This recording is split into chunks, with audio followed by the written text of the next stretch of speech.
It was 1996 and I was working a women's show with another friend of mine who was a business associate.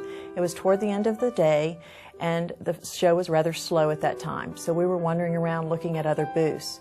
This time I walked across the hall to the booth that was directly across from our booth, and I picked up a piece of literature that said warning signs of domestic abuse. And why I picked up that piece, I'm not sure, but when I started reading it, it really spoke to me. So I looked at my friend that was working the show with me and I said, 8 out of 10, what do you think? And she said, I'm ready to talk when you are. One of the scariest stories that you told me was the one about setting your alarm. Can you share that with us? Well, it was a turning point because I lived in a beautiful home and I had an alarm system to make me feel safe. And one night I was punching in the codes to the alarm. I realized that no one outside I was afraid of as much as I was the person who was inside with me that I was actually getting in bed with that night. What was it that kept you staying? Why did you stay? Well, the biggest thing for me was the fear of failure, because I really felt like that if I got a divorce, it was going to, and I left him and didn't follow through on the marriage, that I was going to be a failure, and that weighed so heavily on me. That was probably the biggest reason. And then I also believed that if I could just try harder and love him more and do more for him, that hopefully that would change his behavior toward me. It took me a long time to recognize and accept that I was in an abusive relationship. And I found myself walking on eggshells. Was I going to say the right thing? Were the right things in the house? Were the shutters closed the right way? Was I dressed the right way?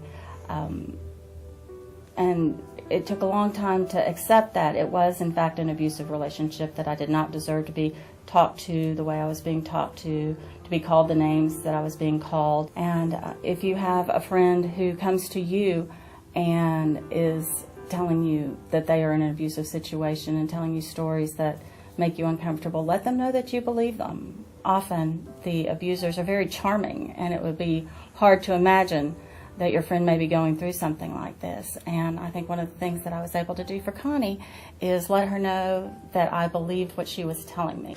But you didn't offer me advice from the standpoint of telling me that I needed to call the police or telling me that I needed to leave him at any certain time.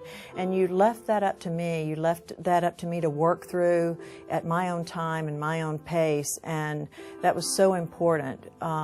You also didn't try to confront him, and I know you were around him a lot, and I know you wanted to, but you know, you did such a great job of keeping the distance and keeping my confidence, and you didn't let it affect your behavior in front of him, which really probably was very much had a lot to do with my safety during that time. I would agree. I think that one of the most important things is to keep your friend's confidence, to make sure she knows that you're a safe place to go and talk. Right. That you're not going to take matters into your own hands, and that you will support them in the decisions that they make. There were things that I could do for you. I could show you compassion, let you know that you did not deserve to be treated that way, and that no one deserves to be treated in an abusive way. When you find yourself in a situation like this, you have to get help, because you're not the cause of the problem and you can't fix the problem.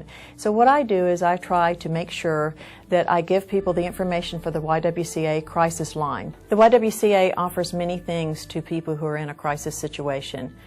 There's a hotline is available 24 hours a day with a compassionate person on the other end of the phone, giving you options and choices that you can make in your life and guiding you through those choices. It is a safe place. If you need a safe place for you and your family to go for a night or for a week or an extended period of time, it's available to you. Get help, understand their choices, and go on and move on to a better life.